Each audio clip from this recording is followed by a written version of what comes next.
Queridos estudiantes, tengan un saludo cordial. Mi nombre es Amado Balbuena y estoy muy contento de estar presente frente a cada uno de ustedes. El día de hoy vamos a encargarnos de desarrollar el capítulo de anatomía humana que se le conoce con el nombre de sangre o también llamado tejido sanguíneo. Vamos a tratar de aprender este tema de forma breve, clara y concisa para que puedas lograr saber por qué es importante la sangre y qué papel cumple dentro de nuestro organismo. Jóvenes, recordemos que la sangre es un tipo de tejido conectivo especializado. Habíamos dicho que era especializado porque ella se encarga de originar muchas funciones biológicas dentro del organismo vivo. Se dice que ella tiene una consistencia. Esa consistencia es líquida y de aspecto viscoso. Ella va a tener que circular dentro de los torrentes sanguíneos, transportado por los vasos sanguíneos e impulsado por el corazón.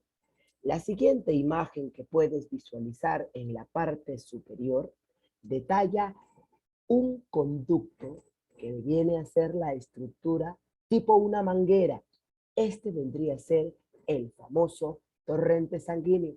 Si nos damos cuenta, dentro del torrente sanguíneo existen células como las que pueden ser los glóbulos blancos, que también son llamados leucocitos, los glóbulos rojos, que son llamados eritrocitos, normocitos, rubrocitos, reticulocitos, acariocitos, hematíes, como tú lo quieras llamar, y las plaquetas, que vienen a ser los famosos trombocitos. Entonces, ¿por qué es importante recordar esto? Porque cuando nosotros hablamos acerca de la sangre, nosotros tenemos componentes. Entonces, la sangre, el componente que la constituye son las siguientes: el plasma sanguíneo y los elementos formes. Cuando hablamos de plasma sanguíneo, nos referimos a la parte líquida que tiene la sangre. ¿Alguna vez a ti te preguntan, ¿la sangre tiene agua? Pues claro que sí. La parte líquida que va a constituir a la sangre se le conoce nada más y nada menos que el famoso plasma sanguíneo. Se dice que en estados de ayuna es color ámbar pálido y su volumen representa el 8% del peso corporal. Se dice que en los elementos formes, o también llamados elementos figurados, tenemos tres componentes: los glóbulos blancos, las plaquetas y los glóbulos rojos, o también llamados eritrocitos. Cada uno de ellos tiene una función muy importante. Si alguna vez te preguntan a ti, mi querido campeón, cuál es la función de los glóbulos blancos, ellos van a participar en el sistema de defensa de nuestro organismo. Si alguna vez nos preguntan la importancia que tienen las plaquetas, pues las plaquetas van a participar en el proceso de la coagulación sanguínea. Y cuando hablamos del eritrocito, es aquel que va a permitir el transporte de gases moleculares, como por ejemplo el oxígeno y el dióxido de carbono. Recordemos, estudiantes, que si hablamos nosotros de los glóbulos blancos, decimos que los glóbulos blancos tienen una subdivisión, y esa subdivisión es aquellos que tienen dentro de su cuerpo corpúsculos, granulaciones o en tu idioma, bolitas. Y hay aquellos que dentro de su cuerpo no tienen corpúsculos, no tienen bolitas, no tienen granulaciones. Y tú te preguntarás, profesor, ¿y cómo se llaman aquellos que tienen corpúsculos, que tienen granulaciones, que tienen bolitas? Se les llama granulocitos. Ah, ya, profesor. Entonces, todos aquellos que no tienen corpúsculos, granulaciones o bolitas se llaman agranulocitos. Por eso tenemos aquí a los dos grupos. Uno que vienen a ser los famosos granulocitos y otros que son los famosos agranulocitos. Los granulocitos, yo siempre a mis estudiantes les digo que se acuerden esta mnemotecnia, el famoso ven.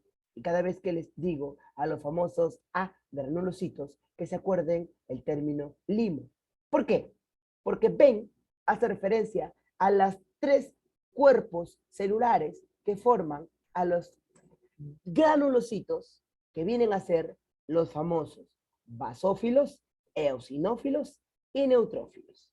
Entonces, Si alguna vez a ti te preguntan quiénes son los famosos granulocitos, si tú no te acuerdas, acuérdate simplemente de esta palabrita y te vas a dar cuenta que la B hace referencia a los basófilos, la E hace referencia a los eosinófilos y la N hace referencia a los neutrófilos. Cuando nosotros nos encarguemos de hablar de los agranulocitos, tenemos el término limo. Li, que hace referencia a los linfocitos, y mo, que hace referencia a los monocitos.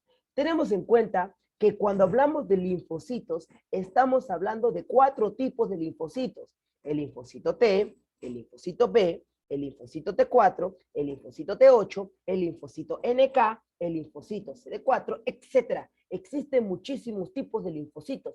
Hoy, como ejemplo, los estás visualizando los que están de color rojito. Entonces, si hasta ahí tú has logrado entender, simplemente hemos hablado una pequeña parte de la definición y la composición de tu sangre. Ahora voy a explicarte las características generales que lleva la sangre. Recuerda que ella ocupa el 8% del peso corporal. Quiere decir que tu peso total, el 8% es considerado como de la sangre. Ella se dice que tiene un pH que oscila, que está en el rango de 7.35 a 7.45. Si aumenta el pH, podríamos tener patologías como por ejemplo la tetania y las convulsiones. Y es allí donde el organismo entraría en un estado catatónico. La tetania, recordemos que es un aumento de la excitabilidad de los nervios que puede derivarse a espasmos musculares, temblores, contracciones que pueden ocasionarse a nivel de los nervios. Cuando hablamos nosotros de estos procesos patológicos, decimos que el cuerpo entra en un estado de alcalosis, pero al igual que el aumento del pH sanguíneo es letal para el cuerpo, la disminución también lo es. Por eso que si disminuye el pH, podríamos decir que el individuo entra en un coma. Y cuando nosotros nos encargamos de hablar acerca de cuál es el estado que tiene el organismo para referir a un coma inducido por barbituros, sería en este caso la capacidad que tiene el individuo para poder ser asistido por ventilación mecánica, respiratoria y todos los aparatos que permiten la asistencia biológica en la etapa del reposo en el cual se encuentra. Podríamos decir que la disminución del pH sanguíneo puede conllevar al cuerpo a que ingrese en un estado de acidosis. Existen muchos tipos de alcalosis. Alcalosis metabólica, alcalosis respiratoria, acidosis metabólica, acidosis respiratoria, y pues esto tienes que tú investigarlo más adelante. Los componentes que constituyen a la sangre resultan de aquí. Pero tú te preguntarás, profesor, ¿y cómo yo puedo encargarme de tener esta separación? Si bien es cierto, cuando me sacan una muestra de sangre, la sangre es de color roja. Entonces, mira esta diapositiva. Cuando a ti te quieran determinar un análisis de sangre, lo primero es que van a tomar una muestra serológica, una muestra sanguínea. Esta muestra va a ser colocada en un tubo de ensayo y esta se va a llevar a un dispositivo de laboratorio llamado centrífuga. Esta centrífuga va a permitir la separación de los componentes que tiene la sangre. Una parte es la plasma y otra parte son los elementos formes, los elementos figurados o los elementos celulares. Y esta porción que estás viendo por acá es la que yo voy a estudiar el día de hoy. Entonces, vamos a ver cuáles son esos componentes. El primer componente se le conoce con el nombre de plasma sanguíneo. Representa el 55% del total.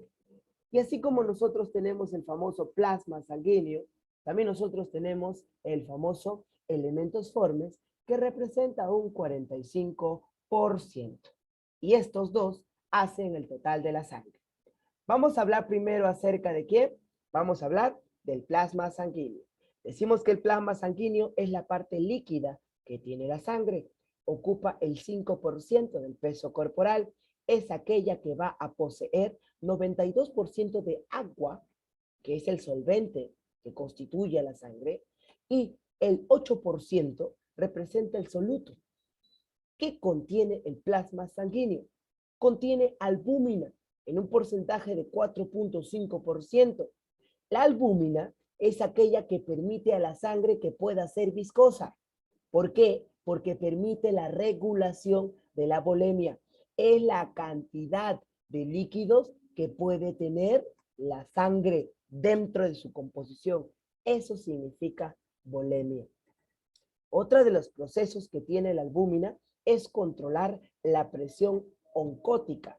¿Y qué es la presión oncótica? La capacidad que tiene la albúmina para evitar que el agua que se encuentra dentro de los vasos sanguíneos salga fuera de las paredes de los vasos sanguíneos.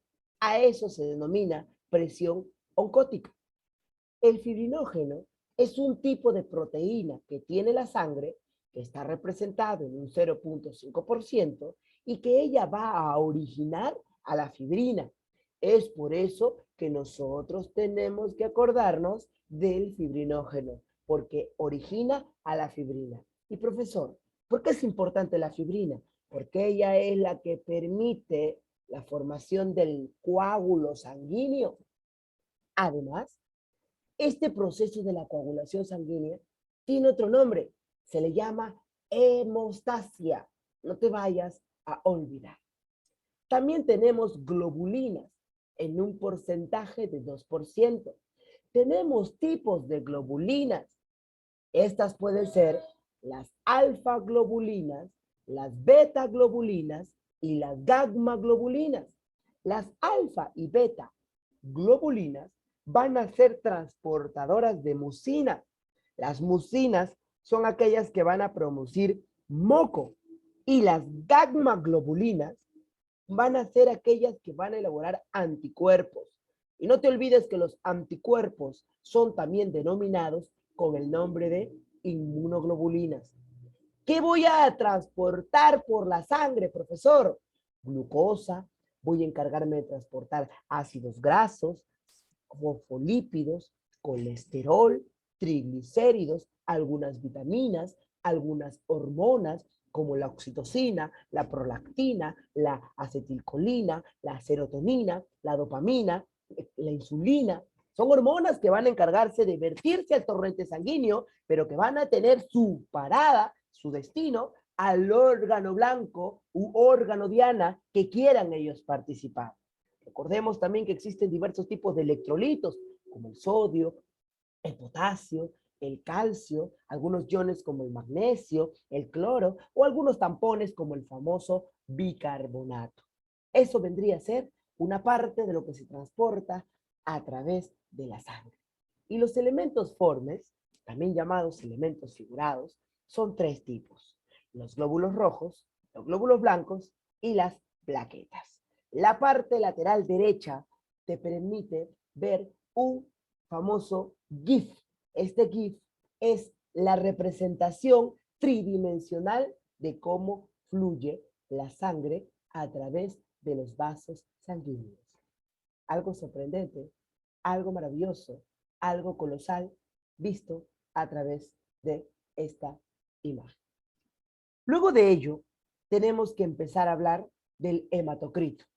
Si alguna vez a ti te preguntan qué es hematocrito, el hematocrito es el porcentaje de eritrocitos que existen en un volumen de sangre.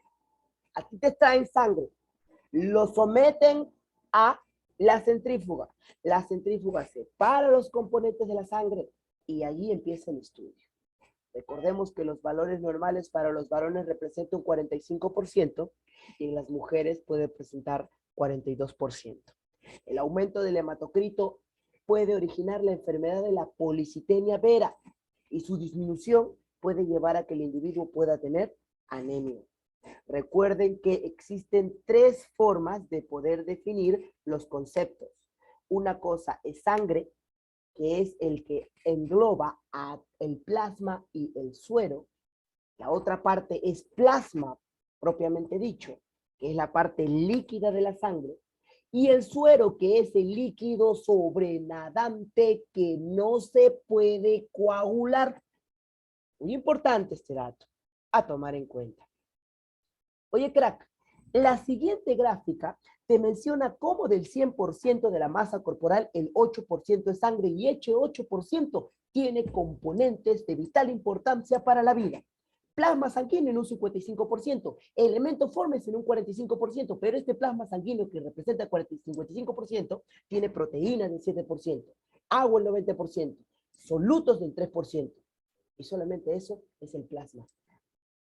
¿Y los solutos quiénes son? Aquellos que tienen cuerpos, los había mencionado, albúminas, globulinas, fibrinógenos, electrolitos, nutrientes como los carbohidratos, gases, vitaminas y sustancias de desechos como por ejemplo la creatinina, que es expulsada por el metabolismo del músculo, el ácido úrico, la urea, que son compuestos nitrogenados que originan el metabolismo de las proteínas o la degradación de algunas purinas. Entonces, es importante los solutos que constituyen a los desechos que van a estar presentes en el plasma sanguíneo de la sangre. Y cuando hablamos de el otro componente, vienen a ser los elementos celulares, los glóbulos rojos, glóbulos blancos, las plaquetas, los basófilos, eosinófilos, neutrófilos, linfocitos y monocitos. Todo eso constituye la sangre. Hasta ahí. ¿Me dejo o no me dejo entender? Excelente. Vamos a empezar entonces con ¿quién? Con la hematopoiesis. Profe, ¿por qué me vas a explicar la hematopoiesis? Porque yo quiero que tú entiendas rápidamente. Hemato tiene que entender qué significa sangre. Y tú ya sabes qué es sangre. Poiesis deriva del sufijo que hace referencia a la definición de formación, originar. Entonces, ¿qué significa hematopoiesis? Formación de sangre, originar la sangre. Pero tú sabes que la sangre tiene componentes celulares y estos componentes celulares vienen a ser los elementos formes o los elementos figurados. Es por eso que la definición de la hematopoiesis dice, es el periodo de formación de los elementos formes de la sangre. Es realizado por la sangre. Es realizado por la sangre. Profe, pero ahí no dice sangre, pero dice tejido hematopoyético. Y el tejido hematopoyético es el nombre que recibe la sangre. Profe, ¿y el lugar donde se da varía de acuerdo a qué? A la edad. Se dividen en 3 periodos. La mesoblástica, la hepática y la medular. Cuando hablamos nosotros de la primera etapa, llamada la mesoblástica, es aquella que se origina en el saco vitelino y ella inicia a partir del día 19 de la gestación y empieza a declinar a partir de la 6ª semana de gestación. Luego de que culmina la etapa mesoblástica, sigue la etapa hepática. Se llama hepática. Su mismo nombre se describe. Se da en el hígado, principalmente en el vaso, en los ganglios linfáticos, en el timo, y es en el hígado donde se inicia a partir de la 5ª semana hasta el 6º mes de vida del feto. Dice que ella puede darse en otros órganos linfáticos como por ejemplo el timo, los ganglios linfáticos y el vaso. Y la última etapa, que es la etapa medular, recuerda, se da a nivel del ¿qué? A nivel del hueso. Porque recordemos que el hueso tiene una porción llamada la amor, que es la médula ósea roja. La duración aparece en el 4º mes de vida fetal y va a perdurar hasta después del nacimiento, hasta la muerte de la persona. Estas son las 3 etapas por las cuales atraviesa la hematopoiesis. Oye, querido campeón, vamos a empezar a hablar de uno de los más importantes, el famoso eritrocito. Se dice que los eritrocitos no tienen núcleo. Por lo general, tienen varios nombres y te los voy a dar todos.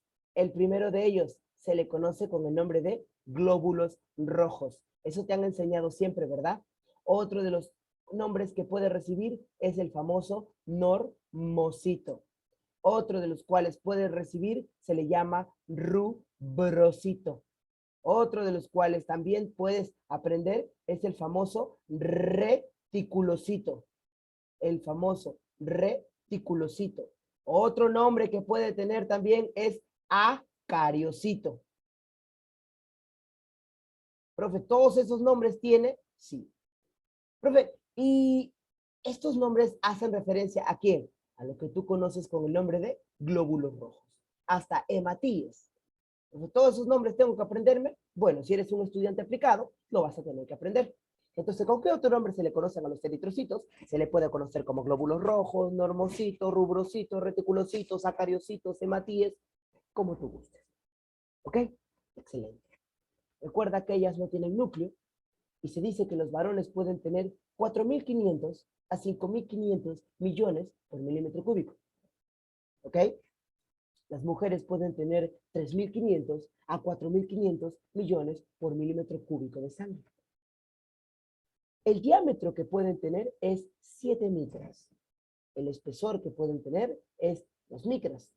El tiempo de vida que ellos van a presentar es de 120 días, que viene a ser equivalente a aproximadamente 4 meses. ¿Ok? No te vayas a olvidar. Se dice que si hay un aumento de la concentración de los glóbulos rojos, puede producir la famosa poiquilocitosis, que es aquella en donde los glóbulos rojos empiezan a tener una forma anormal, un diámetro extraño, no tan común, y que por lo general puede ocasionar patologías. La disminución de la concentración de los glóbulos rojos puede llevar a estados patológicos como la anemia. No te vayas a olvidar que según la OMS, que es la Organización Mundial de la Salud, define a la anemia. ¿Y cómo define la anemia, profesor? La OMS, ¿cómo define a la anemia? Pues se dice que la anemia es una condición en la cual el contenido de la hemoglobina en la sangre está por debajo de los valores considerados normales. Profesor, ¿me puedes decir entonces cuáles son los valores de la hemoglobina? Se dice que la hemoglobina varía en los varones y en las mujeres. En los varones se dice que la hemoglobina oscila de 14 a 16 gramos por decilitro. Y en el caso de las mujeres, de 12 a 14 gramos por decilitro. Si nosotros tenemos una menor cantidad de hemoglobina, en referencia a los valores normales, podríamos decir que tenemos anemia. Y recuerden que existen diversos tipos de anemias. Solamente quizás conocerás la anemia ferropénica, que es la anemia que se da por la deficiencia de hierro a nivel del cuerpo, ¿ok? Pero existe la anemia falciforme, la anemia hemolítica, la anemia megaloplástica, la anemia perniciosa, etc. Muy importante recordar ello. ¿Qué más podemos hablar, profesor, de los eritrocitos? Pues ella tiene componentes. El primer componente que tienen los eritrocitos se le conoce con el nombre de los aglutinógenos, y ellos son aquellos que le van a conferir los grupos sanguíneos. Tenemos los estromatinas, que le van a dar la forma al eritrocito. Tenemos la anhidrasa carbónica, que es aquella que le va a permitir el transporte ¿de qué? El transporte del dióxido de carbono. No te vayas a olvidar. Tenemos la hemoglobina, que es una proteína globular cuaternaria que el volumen representa el 33%. La imagen que estás pudiendo visualizar en la parte inferior de la diapositiva es la estructura de la famosa hemoglobina. ¿Por qué es importante recordar a la hemoglobina? Porque voy a hablar acerca de sus 4 componentes. Primer componente, segundo componente, tercer componente, 4 componentes. Estos 4 son los famosos anillos, los anillos pirrólicos. Entonces, si alguna vez tú quieres estudiar a la hemoglobina, no te olvides que ella tiene 4 anillos pirrólicos. En la parte central tiene un elemento mineral muy importante, que es el famoso hierro. El hierro es muy importante para la hemoglobina, porque es el átomo central. Es un elemento metálico de vital importancia. Eso es lo que no te tienes que olvidar. Recordemos, jóvenes, que la hemoglobina presenta 4 subunidades, las alfa y las beta, que son las famosas globinas. Tenemos las globinas de tipo alfa y las globinas de tipo beta. Además, también tenemos el famoso grupo hemo. Y vamos a hablar desde el punto de vista bioquímico cómo se forma la hemoglobina. Se dice que la hemoglobina tiene 2 componentes. Una parte que es netamente proteína, que es la globina, y otra parte que no es proteína, que es un grupo prostético, que viene a ser el grupo hemo. Y te acuerdas que te dije que las globinas habían de 2 tipos, la alfa 1 y la alfa 2, y la beta 1 y la beta 2. Ya pues, ahí están. Algunas literaturas le dicen 2 alfa y 2 beta. ¿Qué composición tienen las 2 alfas? 141 aminoácidos. ¿Y qué composición tienen las 2 betas? 146 aminoácidos. Profe, ¿por qué tú hablas de aminoácidos? Oye, en biología, ¿no sabías que la unidad estructural y funcional de las proteínas son los aminoácidos? Y habíamos dicho que las proteínas eran macromoléculas orgánicas muy importantes, y habíamos dicho también que las proteínas tienen que tener una definición. Para que sean proteínas, para que tú tengas una proteína, tú tienes que tener la siguiente definición. Una proteína tiene que ser mayor a 10.000 Dalton. Si yo quiero ser una proteína, yo tengo que tener 10.000 Dalton, más de 10.000 Dalton para ser una proteína. Antiguamente se decía que una proteína era aquella que tenía 50 aminoácidos. Hoy en la actualidad ya esto no es cierto, porque las proteínas son macromoléculas que, para que sean consideradas como tal, se necesita un peso molecular mayor a 10.000 Dalton. Por eso que las 2 alfa tienen 141 aminoácidos y las 2 beta tienen 146 aminoácidos. Y mira, ¿te acuerdas que te había dicho que el elemento mineral más importante para la hemoglobina era el hierro? Aquí está, mira. Por eso te dije que el hierro era importante. ¿Para qué grupo? Para el grupo hemo. ¿Y sabes de quién necesita el hierro? De la histidina 87. ¿Y qué más tenemos? Porfirinas. Profe, ¿por qué significa tetra? Ah, tetra viene de 4. Ah, profe, tú me habías dicho que habían 4 anillos. Claro que sí, y esos 4 anillos son los que había destacado aquí. Primer anillo pirrólico, segundo anillo pirrólico, tercer anillo pirrólico, cuarto anillo pirrólico. Profe, entonces como hay 4, el término para referirse a 4 se llama tetra. Cada uno es un pirrol. Por eso que como tienes 4, se llama tetrapirrólico. Ah, ya, profe. Profe, entonces, el grupo prostético, que es el hemo, y la proteína, que es la globina, ¿qué constituyen? A la hemoglobina. Y la hemoglobina es la proteína globular cuaternaria más importante porque permite el transporte de gases, principalmente en animales vertebrados. Hasta allí. ¿Me dejo o no me dejo entender? Mi querido campeoncito, ahora quiero que por favor veas este dato de los rubrocitos. Estas 2 imágenes que están aquí son las figuritas que representan cómo es un glóbulo rojo. La primera imagen es una gráfica que representa el glóbulo rojo en base a una sección transversal, un corte transversal, ¿ya? Y la imagen inferior es aquella que presenta una vista de frente del glóbulo rojo. Profesor, ¿por qué es importante que ella tenga este cuerpo? Ah, es que lo que pasa es que su forma es un disco bicóncavo, bilobulado. Bilobulado porque tiene 2 lóbulos. Bicóncavo porque ese cuerpo que van a poseer le da una superficie para que pueda atrapar los gases. Entonces, la superficie que tiene es para que pueda captar con mayor eficacia los gases presentes para la difusión, es decir, para el transporte de los gases. Y para que así ella sea más flexible y ella pueda tener un mayor movimiento y un mayor desplazamiento a nivel del torrente sanguíneo. Recordemos que la anemia es la disminución de los valores de la hemoglobina de los valores normales. ¿Cuáles son los síntomas para poder detectar la anemia? cansancio, palidez, fatiga muscular, palpitaciones cardíacas, dolores de cabeza, insomnio, ¿ya? Principalmente todo esto tiene que ver con la falta de hierro en el organismo. Es muy importante recordar eso porque la gran mayoría pues no conoce, ¿no? Cuando tienes las famosas uñitas bien, pero bien quebrajaditas, porque ellas son, vamos a tener muy en cuenta, ¿sí? Recordemos esto. La anemia ferropénica, ¿sí? La anemia ferropénica, recordemos que lo siguiente es el hierro. El hierro presenta dos componentes. El hierro que proviene de los alimentos, el hierro que proviene, por ejemplo, de las carnes rojas, de la sangre, hígado, vaso, vísceras, ¿ok? Todo eso es el hierro exógeno, no te vayas a olvidar, el hierro que proviene de la alimentación. La anemia ferropénica es aquella enfermedad patológica en donde se disminuyen los niveles de hemoglobina por la deficiencia del hierro, Esta es una imagen que representa cómo el hierro se absorbe a nivel del torrente sanguíneo, ¿ok? Fuentes de hierro, todas las que estás pudiendo visualizar.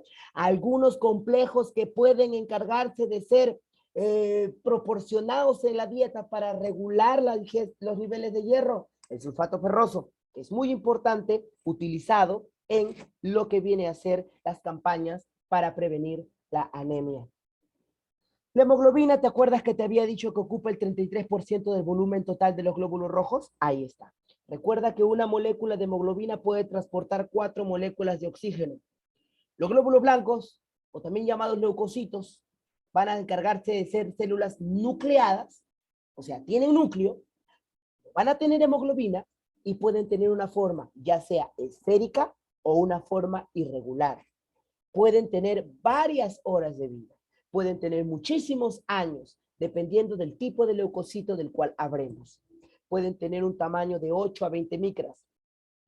Recordemos que el número puede variar de 6.000 a 10.000 por milímetro cúbico. Si aumentan los leucocitos, aparece la enfermedad llamada leucocitosis. Si disminuyen, aparece la enfermedad conocida como la leucopenia. El aumento de la concentración de los leucocitos, llamada leucocitosis, provoca infecciones en el organismo, como la apendicitis y como la neumonía. La disminución de la concentración de los leucocitos origina la leucopenia y esta puede originar fiebre tifoidea o la fiebre malta. Ahora vamos a hablar de los tipos de glóbulos blancos, porque por eso ahí dice inmunología, porque esto forma parte del sistema inmunológico. Vamos a hablar rápidamente para que puedas entenderlo. Los granulocitos, como los neutrófilos, como los eosinófilos y como los basófilos, tienen un porcentaje. Los neutrófilos están en un 50 a un 70%, los eosinófilos del 1 al 4% y el basófilo del 0.1%. ¿Qué características tiene el neutrófilo? Es un núcleo lobulado, es decir, puede presentar de 2 a 5 lóbulos. Ella va a tener corpúsculos, granulaciones en 3 estadios, primarios, secundarios y terciarios. Los primarios van a contener diversas enzimas que son muy importantes para degradar componentes hostiles en nuestro cuerpo, como por ejemplo uno de ellos, la lisozima. La lisozima es una enzima que degrada bacterias. A nivel de la boca tenemos lisozima. Cada vez que a la boca ingresa una bacteria que tenga que ser degradada, la lisozima se encarga de destruir esta bacteria. Por eso que la lisozima es un bactericida y es una granulación primaria del neutrófilo. Así actúa tu cuerpo. Así te protege tu cuerpo. Hay primarios, secundarios y terciarios. Como por ejemplo la lactoferrina que está presente en la leche de la madre, que es un componente enzimático de carácter protector indispensable para la defensa del baby. Recuerda que el eosinófilo es un núcleo bilobulado, es decir, presenta 2 lóbulos. Ella va a tener un citoplasma que tiene gránulos. Estos gránulos van a teñirse bien de color naranja o de color rojo ladrillo. Dentro de su cuerpo van a tener proteína catiónica principal, que es aquella que va a destruir parásitos. ¿Y cómo va a destruir parásitos? Liberando enzimas histaminasas para que rompan la cutícula, la pared la envoltura de los parásitos y así puedan ser eliminados del cuerpo. Los basófilos tienen una forma regular y sus granulaciones son grandes y generalmente se tiñen de color azulado. Es muy importante recordar que hay dos componentes que ellas presentan, la heparina y la histamina. Y la heparina y la histamina se van a encargar de generar funciones. Por eso que las funciones van a estar abajo y te las voy a mencionar. El neutrófilo, debido a la gran cantidad de granulaciones que tiene dentro de su cuerpo, se le considera como la primera línea de defensa natural. Pregunta para tu examen. Y es aquella que va a proteger al cuerpo contra infecciones bacterianas. Cuando hablamos nosotros de los famosos eosinófilos, son aquellos que se encargan de fagocitar aglutinógenos, antígenos, que van a actuar contra los parásitos, ya que los gránulos que tienen su cuerpo contienen sustancias que van a destruir la cutícula de los parásitos. ¿Y cómo se llama esa sustancia? La proteína catiónica principal. No te vayas a olvidar. Y los basófilos van a participar en reacciones de mecanismo de alergia para que puedan liberar histamina, que va a tener mucha participación en las reacciones alérgicas, y la heparina, que es un anticoagulante natural. Así como hemos hablado de los granulocitos, también vamos a hablar de los agranulocitos. Recordemos que los agranulocitos son monocitos y linfocitos. Monocitos que están en un porcentaje del 4 al 8% y los linfocitos que se encuentran del 25 al 35%. Se dice que el monocito es el glóbulo blanco más grande. La forma que tiene el núcleo es la forma de un riñón, ¿ok? Pero un riñón no tan formado, sino un poco deformado. Por eso se llama arriñonada. Los glóbulos blancos más pequeños vendrían a ser los linfocitos. Su núcleo ocupa la mayor parte de su citoplasma. Recuerda que la función del monocito es transformarse en macrófago si y solo si ella sale de la sangre. Ella por ese motivo se le considera como la segunda línea de la defensa celular que permite la protección del cuerpo contra las infecciones bacterianas.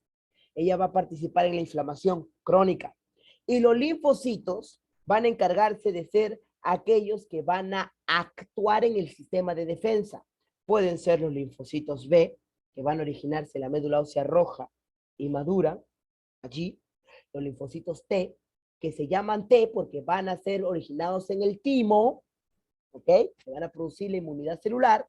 Y los linfocitos NK, llamados natural killer, que van a ser los responsables de destruir células tumorales. No te vayas a olvidar. Y para poder terminar, querido estudiante, tenemos que hablar de los famosos trombocitos. Los famosos trombocitos o plaquetas tienen un aspecto pequeño. Ellos se van a encargar de medir de 2 a 5 micras. La cantidad es de 200 a 400 mililitros cada mililitro. Se le dice que si aumenta la concentración de plaquetas, puede originar en la enfermedad de la trombocitosis. Y si disminuye la concentración de plaquetas, puede originar la trombocitopenia. Ellos están originados por el famoso megacariocito. Este megacariocito es el que estrangula solo su citoplasma para que pueda originar las plaquetas, pero no degrada su membrana nuclear. ¿Qué más podemos decir, profesor? Podemos decir que los factores de coagulación son formados por las plaquetas. Ahí tenemos principalmente a los famosos factores de coagulación que están formados por las globulinas alfa, que vienen a ser el factor de coagulación número 1, el factor de coagulación número 4, 5 y 8. Luego tenemos las famosas globulinas delta, que van a estar formando la ferritina, y las globulinas densas, que van a contener ATP, ADP, calcio y serotonina. Recuerda que la serotonina es aquella que permite hacer un torniquete. Y el torniquete en la anatomía se llama vasoconstricción. Lo habíamos hablado en clases. ¿Qué propiedades tienen las plaquetas? Pues tiene dos propiedades, la adhesibilidad y la agregabilidad. ¿Por qué es importante la adhesibilidad? Porque es aquella propiedad por la cual las plaquetas se adhieren a la superficie de un vaso lesionado. Y luego de haber hecho la adhesibilidad, sigue la agregabilidad, que es la propiedad por la cual se van a aglutinar tanto, tanto, tanto, hasta que puedan llegar a formar un tapón que pueda permitir que cierre la lesión del vaso sanguíneo. Eso vendrían a ser, queridos campeones, las famosas plaquetas en base a sus propiedades. ¿Ok? ¿Qué más podemos hablar, profesor? Esta es la imagen de un megacariocito y estas son las plaquetas que va a formar. Ella se fragmenta para poder formar aproximadamente por cada megacariocito 3,000 plaquetas. Se dice que las plaquetas pueden estar, como te lo dije, de 200 a 400 mililitros por milímetro cúbico. Si aumentan trombocitosis, si disminuyen trombocitopenia, el tiempo de vida puede ser de 8 a 12 días y son destruidas principalmente en el vaso y en el hígado por los macrófagos. La hemostasia es una serie de eventos que detiene una hemorragia cuando es dañado un vaso sanguíneo. Tienen 3 etapas. El espasmo muscular, que es aquel proceso en donde se lesiona un vaso y es principalmente el cuerpo responsable de secretar colágeno, de secretar las propiedades de agregabilidad y adhesibilidad para que puedan llegar a formar el tapón plaquetario. Y por último, el fibrinógeno se transforma en fibrina y la fibrina pueda ser la responsable de formar el famoso coágulo sanguíneo. Y por último, chicos, esta pequeña diapositiva que está aquí, que es una gráfica que representa cómo se forma el coágulo. Si tú te das cuenta, es un aglutinamiento y es una participación de una serie de moléculas que van a trabajar en conjunto, van a agruparse para que puedan formar un enmarañado que permita realizar el tapón plaquetario. Por eso que nuestro cuerpo es de vital importancia. Tu cuerpo es maravilloso, porque tu cuerpo permite este proceso biológico sin que tú te des cuenta. Dentro de tus células existe un gran movimiento, un gran dinamismo, y todo esto para ayudarte a protegerte. Esto ha sido una miscelánea introductoria, la pequeña parte de lo que es sangre. Ha sido un placer trabajar contigo el día de hoy y espero haber podido disipar todas tus dudas, haber podido trabajar de la mejor manera contigo y espero que hayas aprendido el día de hoy. Conmigo será hasta una eventual oportunidad y ya sabes que nos vemos la próxima clase.